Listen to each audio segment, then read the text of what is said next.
Welcome back to MTFC TV. Joined at this time is Martin Carruthers. Martin, 2-2, but quite an eventful 2-2. What are your thoughts on the game as a whole?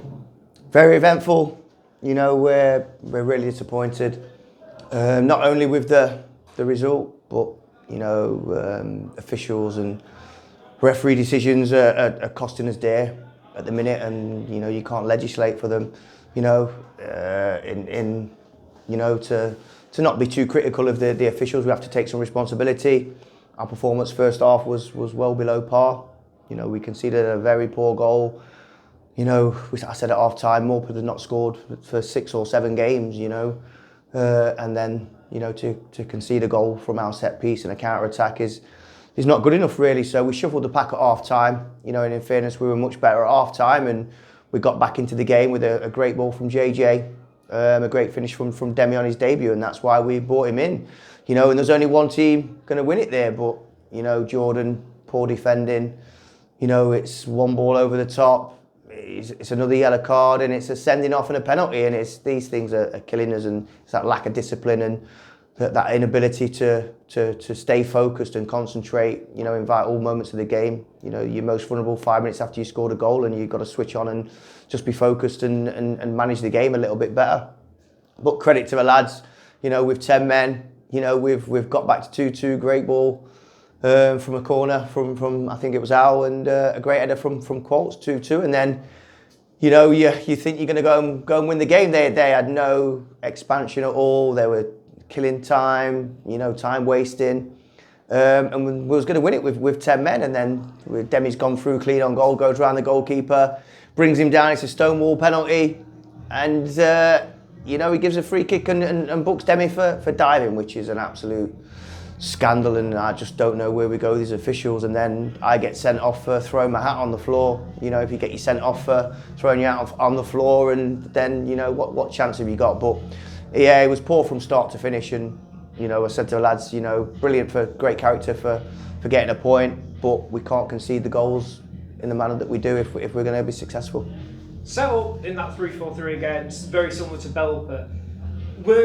When you came at half time, you were very fearful. It seemed from the stands that a lot of the balls that were going in over the top of the back line were getting caught. Is that why you shuffled it at half time? Yeah, exactly why we shuffled it. You know, for the first goal, you know, the back line was far too deep, and they just wasn't shuffling over. They were playing too narrow, and they have to utilise the old width. And we've got Shams and Jordan to make it a back 5 out of possession, and you know, we've played it. It worked against Belper, but unless we get a chance to work on it on the training ground, then, you know, it won't work. But you know, you can only give information to players, and you hopefully they'll take it on board. But we had to go to a 4-4-2 just to make it a little bit tighter at the back and get the ball wide and cause them problems, and we did that. But then, you know, we get the red card. Simon Najaria coming on, I thought he made a massive difference in that midfield, gave you a bit of vibe. How good is it to have him back at your disposal? Yeah, to be honest, he would have started the game today, but he pulled out of training Thursday night. He pulled up with his ankle again, so I've been desperate to see him. And obviously it's clear we've been lacking in midfield. Obviously Brad Abbott's gone, we've lost Lees, Alex Wiles has gone as well. So it's an area that we know that we've needed to strengthen. And I thought it was magnificent. You know, he changed the game. But you know what I will say, you know, Jim was the villain against Gainsborough, but he's made a point blank save at 2-1. If they score that, it's 3-1, and we don't get a point. So credit where credit's due. It was a great save, and obviously the Qualtz headers, you know, he scored the goal, but you know, we're thankful for Jim that's enabled us to stay in the game and get that 2-2 and get the valuable point. Yeah, it was very much a team performance. It must be good for yourself, even with 10 men to see your team really battling hard. And a lot would say were observing the game that they were lucky not to go on and win it. So that must be something you'll really get to see your lads have, that fight, that desire, and it must be something, you know, that you can build on. Yeah, definitely. When you've got that never say die attitude, you know, you're always going to go on and win games. And like you said, you know, if Jordan switches on and he doesn't get sent off, then, you know, I think we go and win the game, you know, 2-3-1, you know, very comfortably, which is really disappointing. But, you know, you learn from your mistakes. We'll look at the video, we'll review it.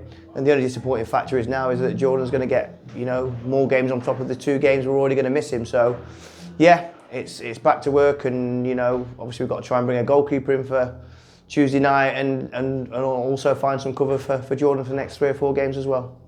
I was about to ask about that question. I've been asked a lot today. When is the goalkeeper arriving? Who's going to goal? Shut's going to goal, even there's been a shout.